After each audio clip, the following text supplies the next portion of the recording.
안녕하십니까. 국민대학교 한국역사학과 명예교수 박종기입니다.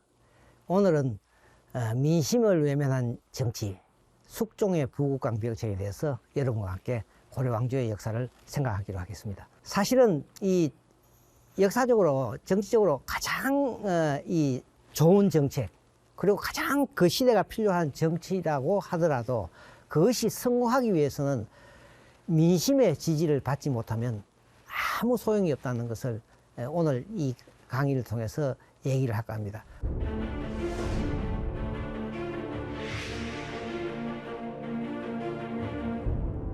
여기에 제시해준 여진정벌 관련 영표를 보면 특히 숙종이 1차 정벌에서 실패하면서부터 이른바 제2차 여진정벌이 시작됩니다. 이 2차 여진정벌은 바로 숙종의 3년상을 마치고 난 1107년 12월 달에 시작이 됐습니다. 그리고 출정한 지 넉 달 만인 3월 달에 이 여진 지역에 9개의 성을 쌓았습니다.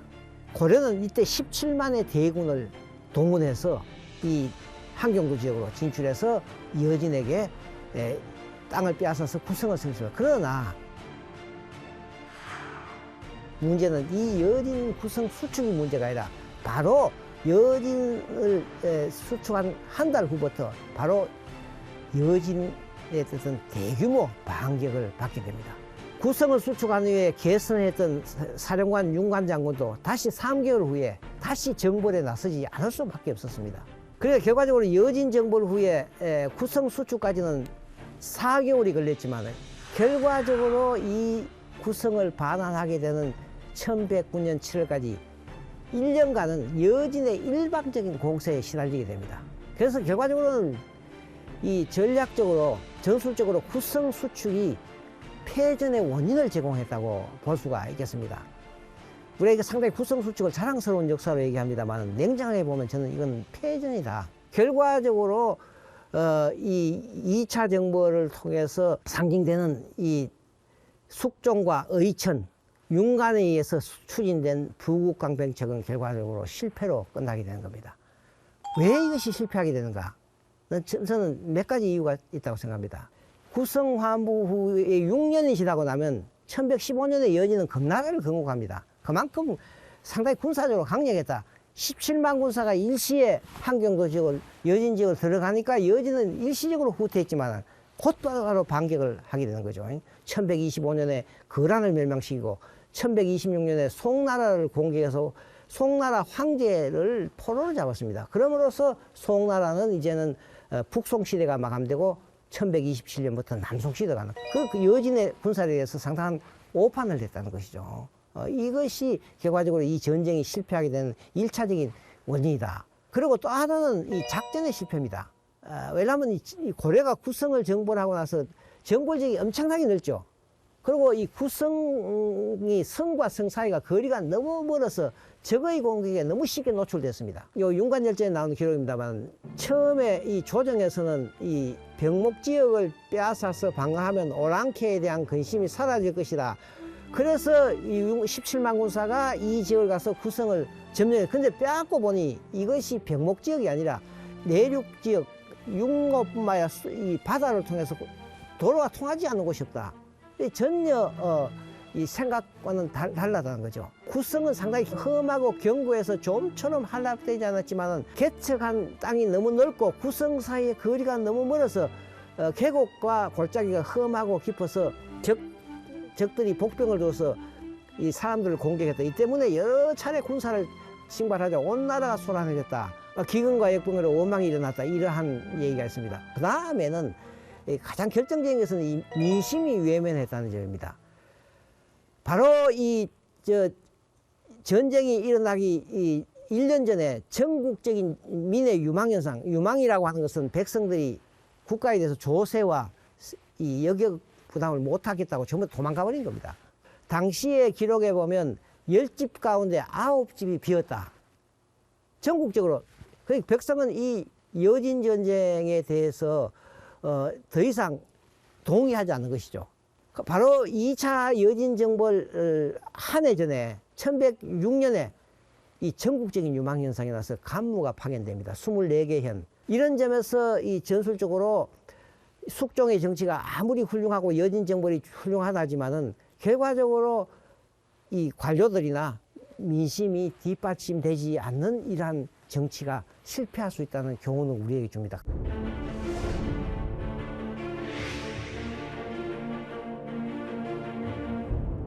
고려 시대의 어떤 지배 세력을, 고려정기 지배 세력을 문벌 귀족 정치라고 얘기합니다만, 특정한 가문 출신들이 여러 세대에게서 고위직으로 계속 진출합니다. 이런 건 주로 이제 학문적인 능력을 통해서 또 과거를 통해서 계속 지배층으로 특정 가문이 많이 진출합니다. 대표적인 것이 김부식과 같은 경주 김씨, 그하고 최충과 같은 해주 최씨 가문이 고위 관료를 많이 배출하면서부터 새로운 지배층, 이걸 우리가 문벌 귀족 세력이라고 합니다. 그런데 역시 이 당시 문벌 귀족 세력의 핵심은 왕실의 외척 세력입니다. 고려 국왕과 왕실은 이 자기들을 보호하기 위해서 든든한 후원자를 만들기 위해서 당시에 유력한 가문과 혼인을 하게 되는 거죠.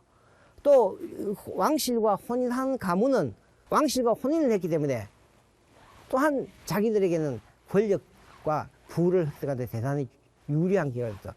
고려의 문벌 귀족을 대표하는 것이 바로 인주이시, 오늘날 인천 지역이죠. 이자연은 자기의 세 딸을 왕비로, 문종의 왕비로 들였고, 이 이후에 이 인주이시 집안에서 문종에서부터 해서 인종 때까지 7명의 국왕 가운데 5명의 국왕과 혼인 관계를 지속합니다.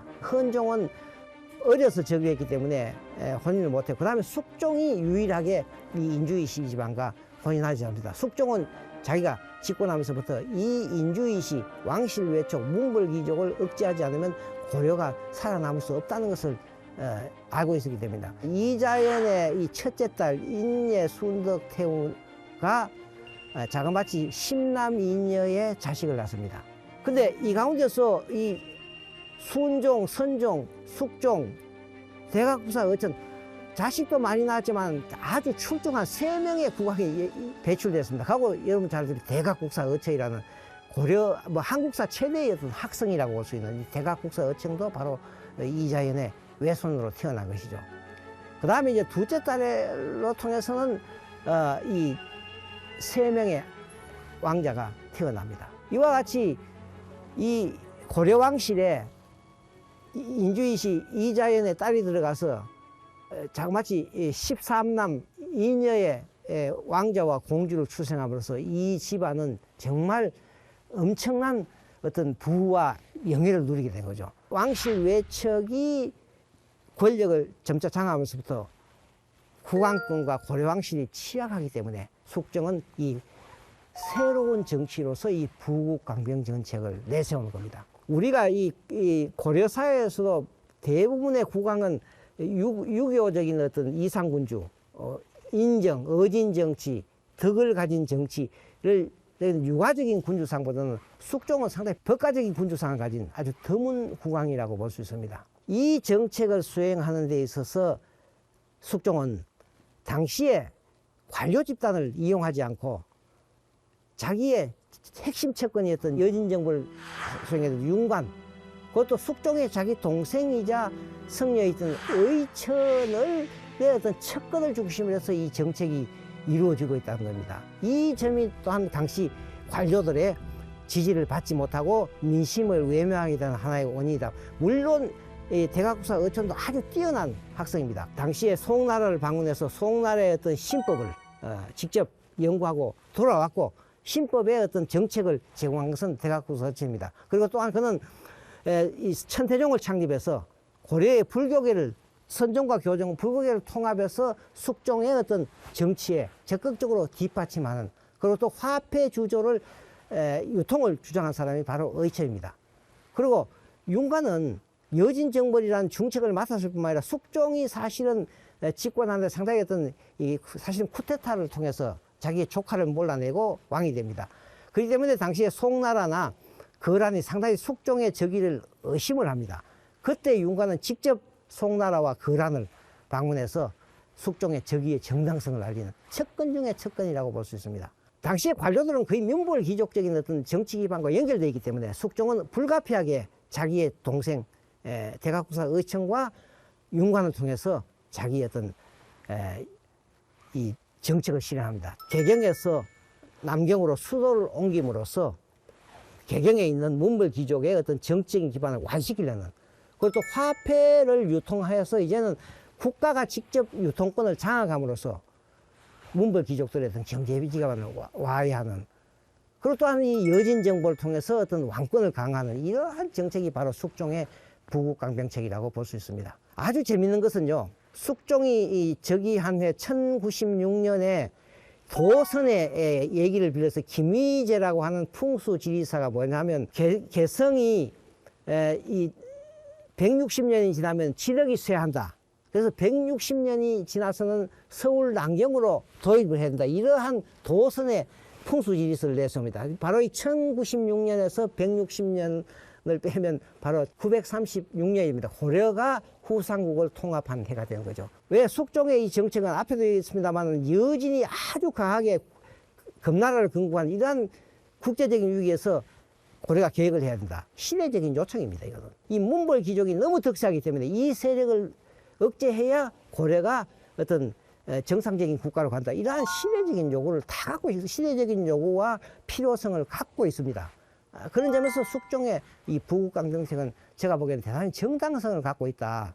그러나 이 정당성이 아무리 훌륭한 개혁, 아무리 필요한 계획이라 하더라도 바다가 잠잠해야 이 배가 무사히 다른 지역으로 갈 수 있습니다. 바로 이 민심과 여로라는 것은 바다와 같은 것입니다.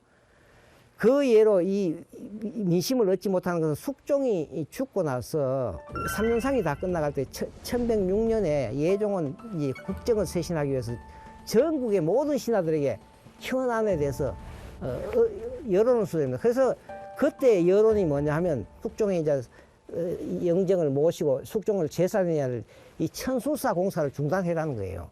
그 천수사 공사 중단하는 건 숙종을 우리가 인정하지 않겠다는 얘기 아닙니까? 그죠? 또 하나는 화폐 유통하지 마라.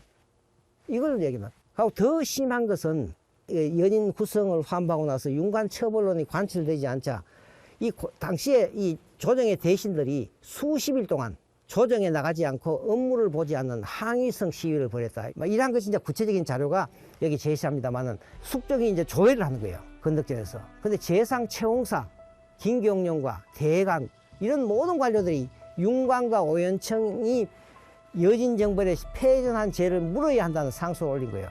그 왕이 얘기를 안 듣고 궁궐 안으로 들어가 버렸어요.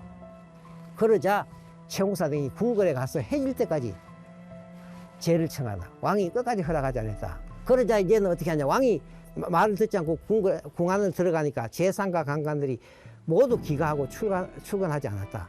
그래서 관청이 텅 비었다. 그러고 여기 보면 최홍사 등 재상들이 수십일 동안 출근하지 않았다. 이건 완전히 이 숙종의 정치의 어떤 실패를 극명하게 보여주는 자료라고 볼 수 있습니다. 참석하지 않는, 이건 있을 수가 없는 일이죠.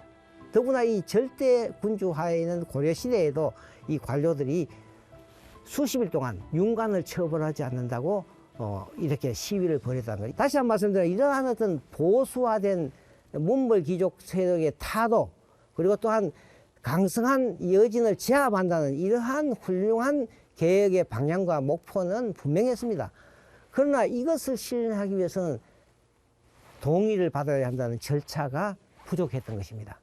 당시 관료들의 생각은 어땠냐면, 관료 집단은 우리가 부국강병 이전에 민생을 먼저 안정시켜야 된다. 왜? 백성들이 처음부터 도망을 가니까. 관료 집단의 동의를 받지 못하는 정책은 결과적으로 절대 군주도 마음대로 할 수 없는 겁니다. 이런 점에서 보면 이 숙종과 그 아들 예종이 추구했던 새로운 정치, 부국강병책은 15년 만에 실패하게 된다. 그리고 이 실패가 여기서 끝나지 않습니다. 우리 다음 시간에 얘기하겠습니다만, 결과적으로 이것이 후광과 문벌 귀족 간에 더 심한 대립과 갈등으로 나가는 거죠. 이것이 결과적으로 1126년에 이장애의 난, 그리고 1135년에 묘청의 난으로 일어났고, 이것이 또 결과적으로 후광과 문벌 귀족과 지배청에 타협이 되지 않으면서부터 나중에는 1170년 무신정변이라는 엄청난 정치적인 파장을 일으켰다. 그런 점에서 이 여진정벌의 실패, 숙종의 부국강병의 실패는 고려의 어떤 정치권의 대립과 갈등이 얼마나 무서운 결과를 나타내는 것을 우리에게 잘 보여주는 기록이라고 볼 수 있습니다. 이러한 교훈이 오늘날 우리 역사에서 어떻게 적용되고 어떻게 해석되어야 될 것인 것은 여러분들의 생각에 맡기겠습니다. 감사합니다.